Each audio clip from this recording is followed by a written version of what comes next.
নমস্কার সকলকে। কলির রান্নাঘরে সকলকে অনেক অনেক অভিনন্দন। আজ দেখাবো রিঠে মাছ আর ফুলকপি দিয়ে একটা সুস্বাদু মাছের রেসিপি। খুবই সুন্দর লাগে খেতে এই রেসিপিটা। তার জন্য আমি মাছটা ধুয়ে পরিষ্কার করে রেখেছি, আর সঙ্গে নিয়েছি হচ্ছে ফুলকপিটাও কেটে ধুয়ে পরিষ্কার করে রেখেছি। আর মাঝারি সাইজের 3টে পেঁয়াজ নিয়েছি, একটা টমেটো, কয়েকটা লঙ্কা, রসুন আর আদা নিয়েছি। এবার মাছটা লবণ হলুদ মাখিয়ে গরম সরিষার তেলে ভালো করে ভেজে নেব।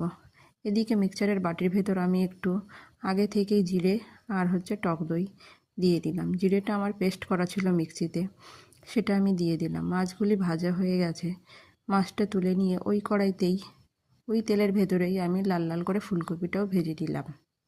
এবার ফুলকপিটা ভাজি হয়ে গেলে ওর ভেতরে আরেকটু তেল দিয়ে দিলাম। দিয়ে আমি এখানে তেলটা গরম হলে আমি গোটা জিরে, শুকনো লঙ্কা, তেজপাতা আর গোটা গরম মশলা ফোড়নে দিয়ে দিলাম।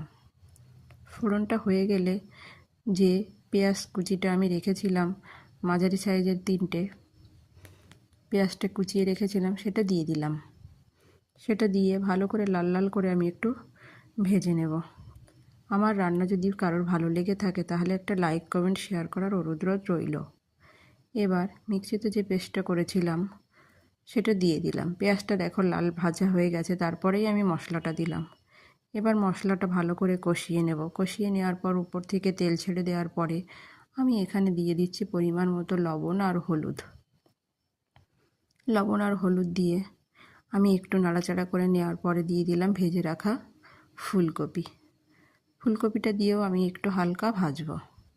কয়েক সেকেন্ড ধরে হালকা ভাজির পরে দিয়ে দিলাম ভেজে রাখা মাছগুলিও দিয়ে আমি একটু হালকা হাতে ভেজে নেব। যেহেতু সমস্ত জিনিসটাই আমার ভাজা, এটা বেশি ভাজতে হবে না। তারপরে আমি পরিমাণ মতো এখানে জল দিয়ে দেব। আমি এখানে অল্প পরিমাণে ঝোল দিলাম, যেহেতু তরকারিটা আমার মাখা মাখা হবে। আমি মিনিট 20 জাল দিয়ে নেওয়ার পরে উপর থেকে গরম মশলা দিয়ে এবার তরকারিটা নামিয়ে নেব।